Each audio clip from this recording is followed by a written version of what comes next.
Hello and welcome to this lab exercise for the lessons learned in Android UI section of these lessons. This lab exercise will consist of 3 parts, which will cover how to use nested layouts in part 1, creating listeners and attaching them to buttons in part 2, and finally using margins, padding, and gravity in part 3. Before beginning this lab exercise, please note that some additional Java code may be required in order to complete some sections. This code should be added to main-activity.java. All UI components should be of a minimum width and height in order to contain their content, unless otherwise stated. All strings should be stored in strings.xml and all dimensions in dimens.xml. You will need to create a new project. You can name the project whatever you want, but ensure that it is created with a blank activity named main-activity and call its layout part1.xml. Then use this newly created layout to follow the instructions and complete part 1 of this lab exercise.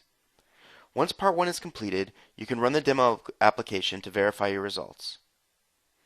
Once the results are verified, create a new XML by right-clicking on the layout folder and selecting New Layout Resource File. Name this file layout part2.xml and follow the instructions for part 2. Click Me button listener. For this exercise, you will need to add code to main-activity.java. Also ensure that you replace the setContentView r.layout.layout.part1 with setContentView r.layout.layout.part2 in the onCreate of our activity in order to load the new layout. Then run the application for part 2 and verify it works as intended. Once part 2 is verified, create a new layout and name it Layout Part 3 XML. And follow the instructions for part 3, margin, padding, and gravity. Ensure to replace the setContentView line in main activity with setContentView r layout part 3 in order to run and test part 3. For part 1 of this lab exercise, we'll create an XML layout with nested layouts. Nested layouts are when a layout is a child of another layout. Please note that using nested instances of linear layout can lead to performance issues, especially when using layout weights. The base element of this view should be a vertical linear layout. This linear layout should contain, as its first child, a relative layout with ID RL top container. This relative layout should have 3 children of its own. The first child should be a text view with the text top left and ID TV top left. It should be anchored to the top left of the relative layout. The next child should be a text view below TV top left with the text below and ID TV below. It should also be aligned left and aligned right with TV top left. The last child should be a button in the top right corner of the layout with the text top right and the ID BTN top right.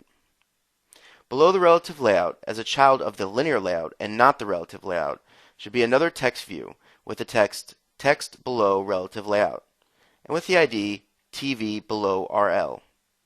For a bonus for this lab exercise, you can set a different background color to each element so that they will be more easily identifiable from the other elements. When you are done with part 1, you should have a layout that looks something like this. Please note that the colored backgrounds are part of the bonus element, and without colored backgrounds, only the black text should be visible. For the second part of this lab exercise, we are going to set click listeners to 2 buttons. First, create a layout with 2 buttons, one on the far left and one on the far right. The button on the left should have an ID BTN left and should have the text attribute set to click me. The button on the right should have ID BTN right and no default text. In the onCreate of our activity, each button should be set with an onClick listener, and this can also be done in the XML using the onClick attribute. These onClick listeners should operate that when a button is pressed, its text is cleared and the second button sets the text of click me. Once you are done with the layout for this exercise, you should have something like what is pictured here. Once the left button is pressed, the right button should read click me and the left button should have empty text. Then when the right button is pressed, the text should return to the state as pictured here. For part 3 of this exercise, you'll need to add 5 values to the dimens.xml file for this application, which are small padding 8 dp, medium padding 16 dp, large padding 32 dp, small margin 16 dp, large margin 32 dp. In the layout for this part, layout part 3 XML, make the base layout view a linear layout with ID LL padding margin gravity and with orientation vertical. The first child of this linear layout should be a text view with ID, TV first, and text first. Ensure that the layout gravity is set to right, the left padding is set to small padding, the top padding is set to large padding, and the bottom margin is set to large margin. The second child of this linear layout is another text view with ID, TV second, and text second. It should have its layout gravity set to center horizontal, its left margin set to small margin, its top padding set to small padding, and its top margin set to large margin. Again, for a bonus in this exercise, you can add background colors to each element to more easily identify them when running.